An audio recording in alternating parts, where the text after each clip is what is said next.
오늘 말씀은 누가복음 14장 1절부터 14절까지 말씀입니다. 성경이 있으신 분들은 내용을 잘 헤아려 주십시오. 제가 봉독해 보도록 하겠습니다. 안식일에 예수께서 한 바리새인의 지도자의 집에 떡 잡수시러 들어가시니 그들이 엿보고 있더라. 주의 앞에 수종병 든 한 사람이 있는지라. 예수께서 대답하여 율법 교사들과 바리새인들에게 이르시되 안식일에 병 고쳐주는 것이 합당하냐 아니하냐. 그들이 잠잠하거늘 예수께서 그 사람을 데려다가 고쳐 보내시고 또 그들에게 이르시되 너희 중에 누가 그 아들이나 소가 우물에 빠졌으면 안식일이라도 곧 끌어내지 않겠느냐 하시니 그들이 이에 대하여 대답하지 못하니라. 청함을 받은 사람들이 높은 자리 택함을 보시고 그들에게 비유로 말씀하여 이르시되 내가 누구에게나 혼인잔치에 청함을 받았을 때 높은 자리에 앉지 말라. 그렇지 아니하면 너보다 더 높은 사람이 청함을 받은 경우에 너와 그를 청한 자가 와서 너더러 이 사람에게 자리를 내주라 하리니 그때에 내가 부끄러워 끝자리로 가게 되리라. 청함을 받았을 때에 차라리 가서 끝자리에 앉으라. 그러면 너를 청한 자가 와서 너더러 벗이어 올라 앉으라 하리니 그때에야 함께 앉은 모든 사람 앞에서 영광이 있으리라. 무릇 자기를 높이는 자는 낮아지고 자기를 낮추는 자는 높아지리라. 또 자기를 청한 자에게 이르시되 내가 점심이나 저녁이나 베풀거든 벗이나 형제나 친척이나 부한 이웃을 청하지 말라. 두렵건대 그 사람들이 너를 도로 청하여 내게 갚음이 될까 하노라. 잔치를 베풀거든 차라리 가난한 자들과 몸 불편한 자들과 저는 자들과 맹인들을 청하라. 그리하면 그들이 갚을 것이 없으므로 내게 복이 되리니 이는 의인들의 부활 시에 내가 갚음을 받겠음이라 하시더라. 아멘. 오늘은 이제 안식일에 바리새인 지도자의 집에 초청을 받은 예수님께서 그 초청받은 상황 가운데 이 말씀을 전하는 내용입니다. 이 내용이 이제 세 가지로 분리가 된 것 같은데요. 먼저는 안식일에 대해서 병 고쳐주는 것에 대한 언급이 있지 않습니까? 그리고 나서 비유로 말씀을 하시는데 이 청함 받은 사람들에 대한 자리에 관해서 말씀을 나누고 있습니다. 그리고 연이어서 청한 자가 어떻게 청해야 하는지를 얘기를 하고 있단 말이죠. 이 세 가지 내용이 분리된 것 같습니다. 근데 이 안식일에 바리새인 지도자의 집에 초청을 받은 그 현장 가운데 같이 이 세 가지의 내용이 동시에 한 사건 속에서 나오고 있단 말이죠. 하나의 연결점이 있단 말입니다. 이 세 가지가 흩어진 내용 같으나, 즉 안식일에 병 고치는 것과 이 청함을 받은 자들에 대한 자리와 청한 자에 대한 내용이 세 가지의 내용으로 흩어지는 것 같으나 한 자리 가운데 동일하게 계속 우리에게 얘기하시는 부분이 있습니다. 그 맥락이 무엇인지 우리가 조금 한번 살펴보도록 하겠습니다. 먼저는 우리가 이런 생각을 조금 해보죠. 우리는 생각보다 우리 자신을 굉장히 잘 이해하고 사랑합니다. 자기 자신을 잘 사랑한단 말이죠. 자기 자신을 잘 사랑한다는 건 자기가 처한 상황이나 자기가 처한 사건에 있어서 잘 이해를 합니다.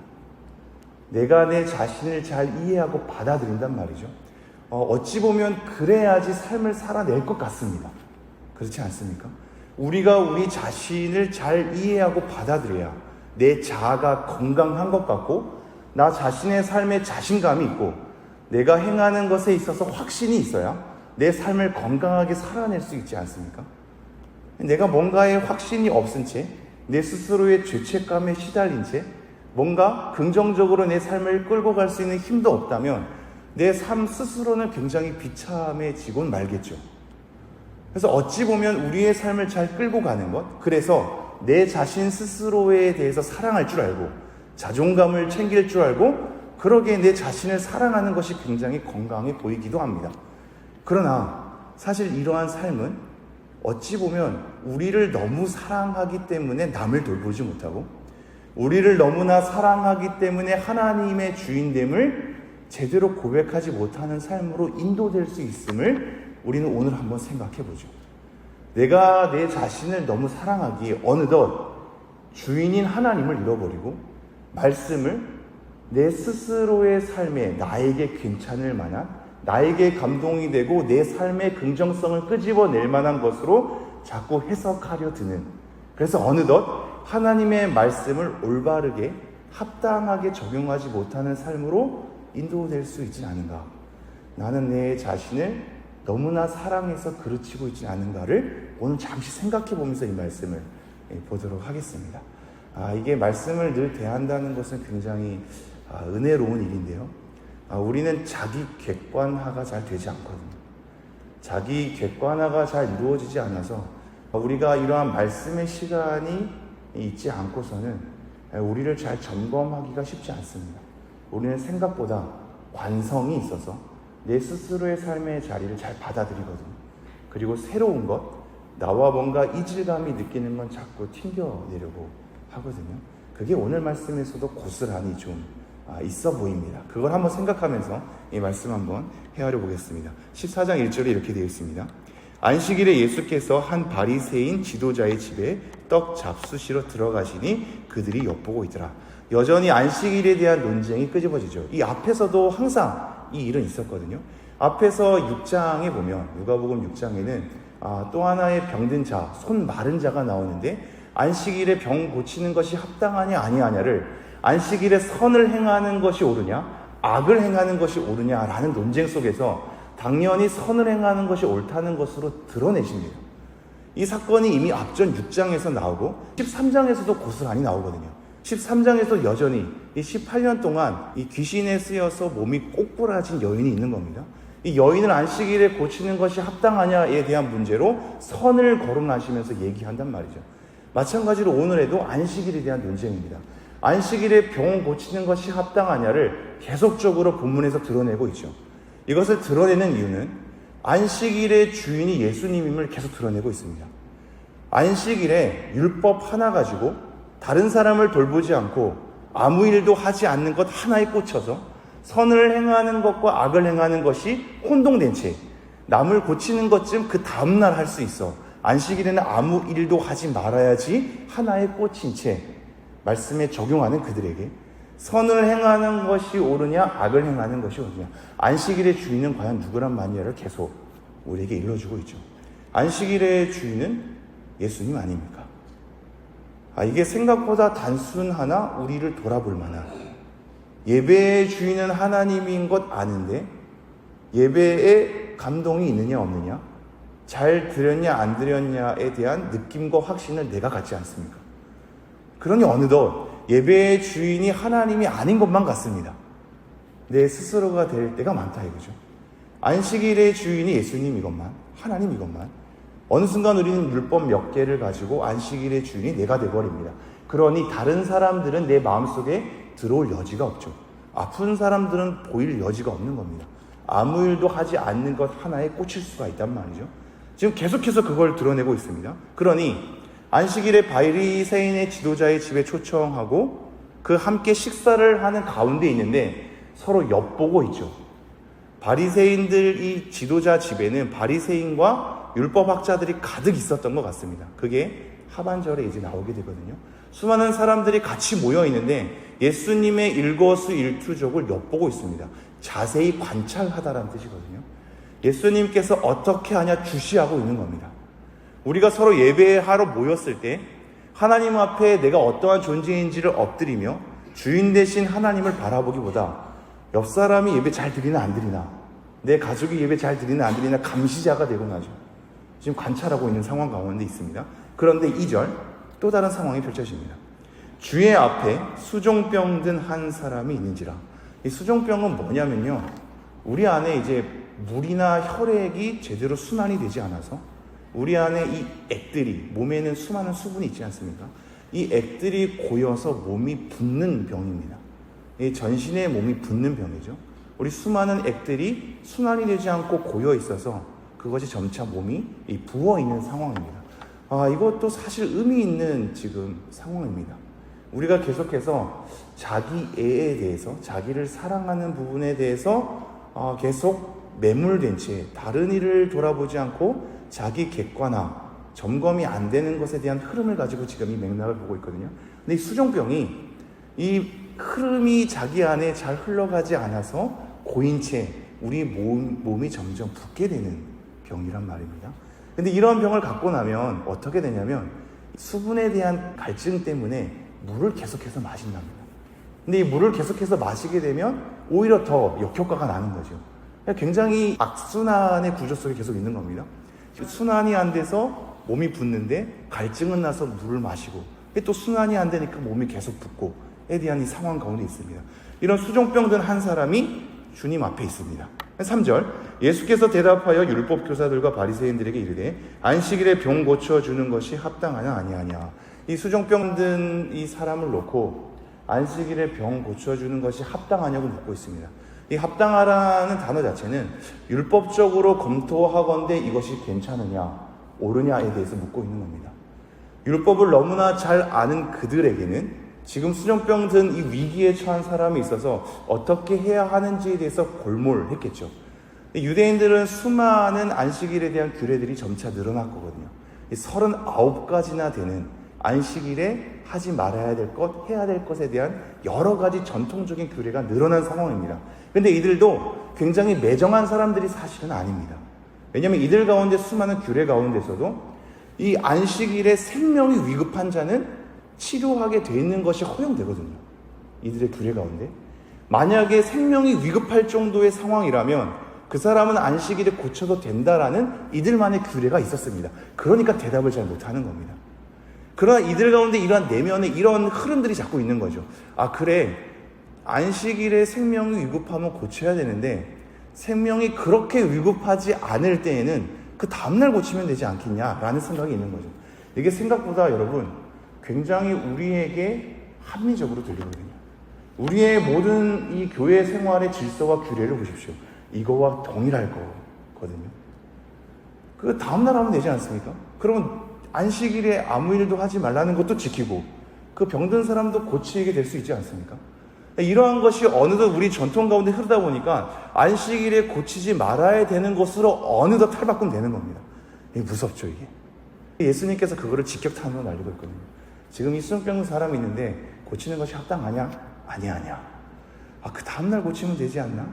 에 대한 생명의 위급함을 그 당사자가 아닌 사람이면 모르죠. 지금 여기 가운데는 어르신들도 많이 있는데 아픈 분들 많이 있지 않습니까? 남에게 아프다는 거 하나하나 다 얘기하기도 오히려 좀 그래서 얘기 안 하시는 분들 많을 텐데요. 아픈 당사자가 아니고서는 아무도 모르지 않습니까?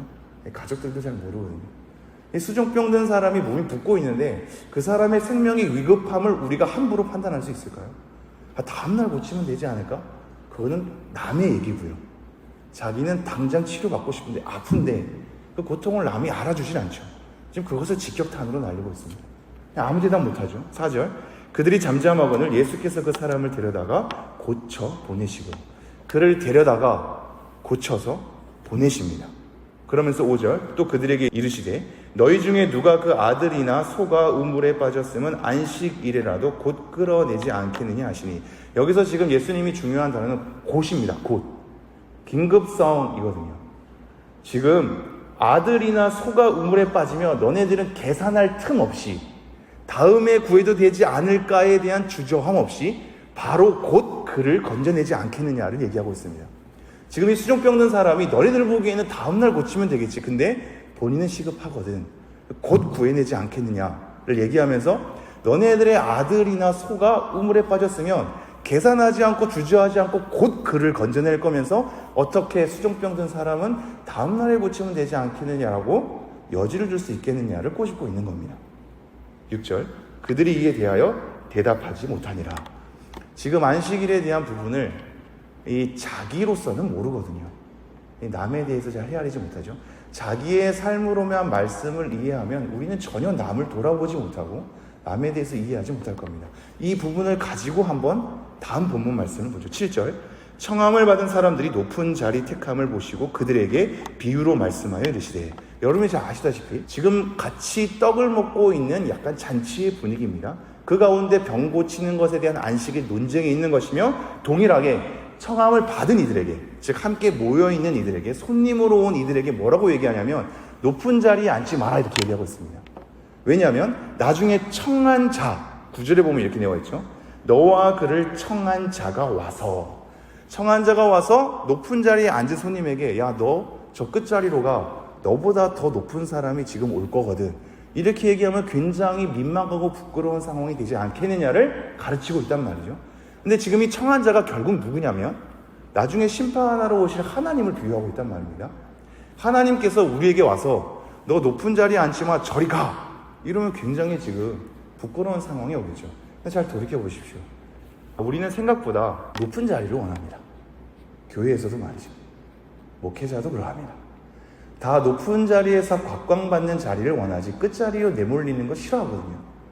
우리의 모든 직분이 섬김의 자리인데 사실 우위에 있는 자리에 들 때가 많고, 목회자의 자리가 말씀으로 섬기는 자리인데 말씀으로 권위를 사람들에게 누리게 되는 자리가 될 수도 있기도 하죠. 무섭습니다. 하나님 안에서 겸손한 자로 죄인으로 모였던 우리가 어느 순간 죄인들 틈에서도 우위를 정하게 되고 자기 스스로 섬김을 받기를 원하고 다른 사람들에게 권력을 행사하는 것을 즐기기를 원하죠. 이 안에서도 높임과 인정과 칭찬을 받기를 원한단 말이죠. 그 어떠한 자리건 그것이 봉사와 섬김이라는 단어로만 둔갑이 될 뿐이지 우리는 그 자리를 통해서 인정받고자 하는 욕구가 큽니다. 높은 자리에 가기를 원하는 것이 우리의 내면 가운데 다 도사리고 있지 않습니까? 우리를 사랑해서 그렇습니다. 나를 사랑하기 때문에 어느 순간 내 중심적인 것으로 바라보게 되면서 모든 사람들이 나를 바라보기를 원하죠. 기도 잘하는 것으로 칭찬받기를 원하고 말씀 잘 나누는 것으로 칭찬받기를 원하죠. 찬양을 잘하는 것으로 칭찬받기를 원하죠. 섬김의 자리에 성실하게 나온다는 것으로 칭찬받기를 원하죠. 그러한 섬김의 자리를 성실하게 나와서 자리의 우위에 처하는 것을 은근히 즐기는 우리입니다. 이제 그걸 드러내고 있거든요. 이 사람들도 다 우위에 있고 싶은 겁니다. 높은 자리에 있고 싶은 겁니다. 근데 예수님께서 뭐라고 얘기하냐면 높은 자리에 앉지 마라. 끝자리 가라. 이렇게 얘기하거든요. 그러면서 뭐라고 얘기하냐면 여러분이 너무나 잘 아는 말씀 11절 무릇 자기를 높이는 자는 낮아지고 자기를 낮추는 자는 높아지리라. 우리는 너무나 간교해서 이 말씀을 이렇게 인용하거든요. 너무나 식상한 우리의 말들이 있지 않습니까? 지는 자가 이기는 거야, 이 말씀이죠. 지는 자가 이기는 거야. 이게 뭐냐면 이기고 싶은 거거든요. 그렇지 않습니까? 이기고 싶어서 지는 척 하는 겁니다. 지는 자가 이기는 거니까요. 다시 말하면 이 말씀이 어떻게 되냐면 자기 높아지려고 낮은 자리에 가는 겁니다. 아, 낮은 자리에 가는 것이 성경에서 원하는 거지 라고 생각하니까 낮은 자리에 있으면서 오히려 높아지려고 하는 거죠. 이 겸손이라는 것이 우리에게 무섭게 작용할 수 있거든요. 마태복음 7장에 보면 기도하는 것, 금식하는 것이 얼마나 외식적인 것으로 둔갑할 수 있는지를 우리에게 얘기하거든요. 교회에서 칭찬받는 자리가 어느 순간 우위에서는 즐기는 자리로 갈 수 있습니다. 목회자도 저 아무것도 아닙니다. 저는 아무것도 못합니다의 겸손의 표현이 오히려 교만의 표현일 수도 있습니다. 은근히 그 겸손의 고백을 하면서 남에게 인정받고 높은 자리에 처하려고 하는 우리의 내면에 욕심이 있거든요. 사실 이 말씀은 어디서 또한 등장하냐면 누가복음 18장의 바리새인과 세리의 비유에서 등장합니다. 바리새인과 세리의 비유에서 18장 14절에도 무릇 자기를 높이는 자는 낮아지고 자기를 낮추는 자는 높아지리라. 높아지기 위해서 낮은 자리에 처하려는 욕구가 아니라 그냥 지금 세리는 얘기하거든요. 하늘을 감히 우러러보지도 못하고 가슴을 치면서 나는 그저 죄인일 뿐입니다. 이렇게 고백하는 게 세리의 입장입니다.